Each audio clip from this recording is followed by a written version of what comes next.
일본 정부는 12일 작년 7월 한국을 겨냥해 단행한 수출 규제 해제 여부에 대한 입장을 이달 말까지 밝히라는 한국 정부 요구에 대해 적절한 수출 관리 차원에서 수시로 수출 관리를 평가해 나간다고 반응하며 확답을 피했다.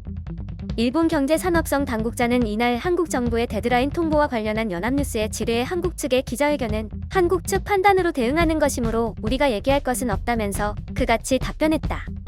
이 당국자는 이어 우리는 그간 얘기해온 것처럼 적절한 수출관리 관점에서 수시로 수출관리 평가를 해나간다는 입장이라며 그 이상의 것은 없다고 말했다.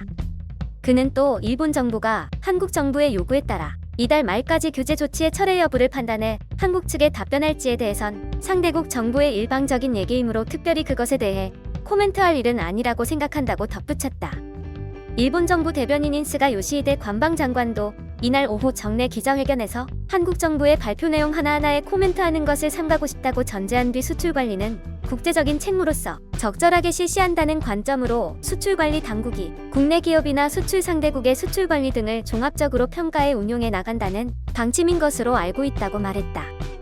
일본 정부 관계자들의 이 같은 언급은 한국 정부의 요구와는 무관하게 자국의 정책 기조에 맞춰 한국에 대한 수출 규제 문제를 풀어가겠다는 뜻을 밝힌 것으로 보인다. 앞서 산업통상자원부 이호연 무역정책관은 이날 브리핑을 통해 지난해 7월 1일 일본 정부가 대한국 수출 규제 강화 조치를 발표한 지 1년이 다가오고 있다면서 세계 품목 수출 규제 강화 조치와 화이트리스트 관련 해결 방안을 이달 말까지 밝혀줄 것을 일본 정부에 촉구한다고 밝혔다. 이 무역정책관은 일본 측이 제기한 사유가 모두 해소되고 한국으로의 수출에 문제가 없는 상황임을 고려할 때 일본 정부가 현안 해결에 나서야 할 필요, 충분 조건은 모두 갖춰졌다며 일본은 수출 규제 강화 조치를 원상회복하는데 망설일 이유가 없다고 지적했다. 그는 감염증 긴급 사태임을 생각해 일본 정부는 이번 달 말까지 답신해달라고 요구했다. 징용소송 문제로 한국 정부와 대립해온 일본 정부는 작년 7월 1일 반도체, 디스플레이 핵심 소재인 포토레지스트, 플루오린 폴리이미드, 고순도 불화수소 등 세계 품목을 한국에 수출할 때 일반 포괄허가 대상에서 개별허가 대상으로 바꾸겠다는 규제안을 발표한 뒤 7월 4일부터 시행에 들어갔다. 이어 한국을 수출관리 5대 대상인 화이트리스트에서 제외하는 수출무역관리령을 개정해 작년 8월 28일부터 시행했다. 이 때문에 일본 기업이 한국으로 수출할 때 반도체 디스플레이 소재 세계 품목 외에도 목재 등을 제외하고 군사적 목적으로 전용할 우려가 있다고 볼 수 있는 대부분 품목의 수출 절차가 까다로워졌다.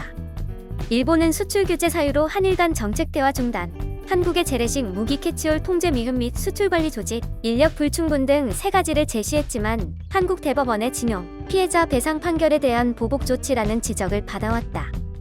한일 정부는 지금까지 지난 3월 11일 마지막으로 화상으로 국장급 수출관리 정책 대화를 열어 타협점을 모색했지만 끝내 견해차를 좁히지 못했다. 영상이 도움이 되셨다면 좋아요와 구독을 부탁드립니다. 시청해주셔서 감사합니다.